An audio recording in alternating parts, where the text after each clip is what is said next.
രാഷ്ട്രീയ കൊലപാതകങ്ങൾ മലയാളികളെ സംബന്ധിച്ചിടത്തോളം അത്ര പുത്തിരിയായിട്ടുള്ള കാര്യമൊന്നുമല്ല. പക്ഷേ കുറച്ച് കാലങ്ങളായിട്ട് വലിയ പ്രശ്നങ്ങളൊന്നും ഇല്ലാതെ പോകുന്നുണ്ട്. എന്നിരുന്നാലും നമ്മുടെ കർണാടകയിൽ നിന്ന് കഴിഞ്ഞ ദിവസം അതുപോലത്തെ ഒരു വാർത്ത കേൾക്കുകയുണ്ടായി. പ്രവർത്തകരുടെ ചോര വോട്ട് ബാങ്കാണെന്ന് ചിന്തിക്കുന്ന നേതാക്കളോടത്തോളം കാലം ഇതൊക്കെ ഇങ്ങനെ തുടർന്നുകൊണ്ടേയിരിക്കും. ഈ വെട്ടാനും കുത്താനൊക്കെ പോകുന്ന പ്രവർത്തകരോട് ഞാനൊരു കാര്യം ചോദിക്കട്ടെ. നിങ്ങൾ മറ്റൊരു പാർട്ടിയിൽ ഒരാളെ കൊല്ലുമ്പോൾ നിങ്ങൾക്ക് ചിന്തിക്കാൻ പാടില്ലേ, ആ പാർട്ടിയിലെ ആളുകളാണെന്നും അവർ തിരിച്ചു വന്ന് നിങ്ങളെ തന്നെ കൊല്ലുമെന്നും? അതൊരു കോമൺ സെൻസ് ഉള്ള ആളുകൾക്ക് ചിന്തിക്കാവുന്ന സംഭവമല്ലേ ഉള്ളൂ. സ്വന്തം ജീവനൊരു വില കൽപ്പിക്കുന്ന ഒരാളും ഇതുപോലത്തെ വെട്ടും കുത്തും പോലത്തെ പ്രവൃത്തികൾക്ക് പോവുകയാണ്. നിങ്ങളുടെ ജീവന് നിങ്ങൾക്ക് വിലയില്ലെങ്കിലും നിങ്ങളുടെ ജീവന് വിലയുള്ള ആളുകൾ ഈ ലോകത്തുണ്ട്. ആദ്യം തന്നെ നിങ്ങൾക്ക് ജന്മം നൽകിയ നിങ്ങളുടെ മാതാവാണ്. നിങ്ങളെ പോറ്റി വളർത്തിയ നിങ്ങളുടെ അച്ഛനാണ്.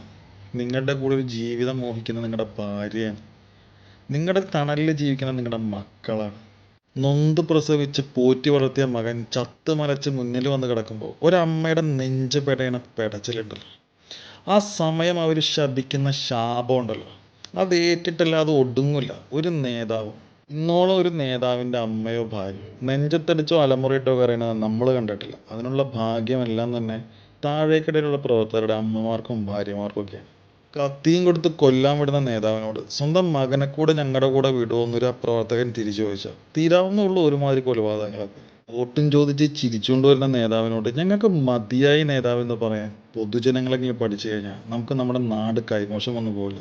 നമ്മൾ ചവിട്ടി നിൽക്കുന്ന മണ്ണ് നമ്മുടെ കാൽ ചുവട്ടിൽ നിന്ന് ഒലിച്ചു പോയി തുടങ്ങി. ഇനിയെങ്കിലും നമ്മളത് മനസ്സിലാക്കിയില്ലെങ്കിൽ നമ്മുടെ നാട് നമുക്ക് കൈമോശം വന്നു. നാട് ഭരിക്കാൻ അർഹതപ്പെട്ടവരെ ഏൽപ്പിക്കുക, അത് ഇനിയെങ്കിലും നമ്മൾ പഠിക്കേണ്ടതാണ്. All the best.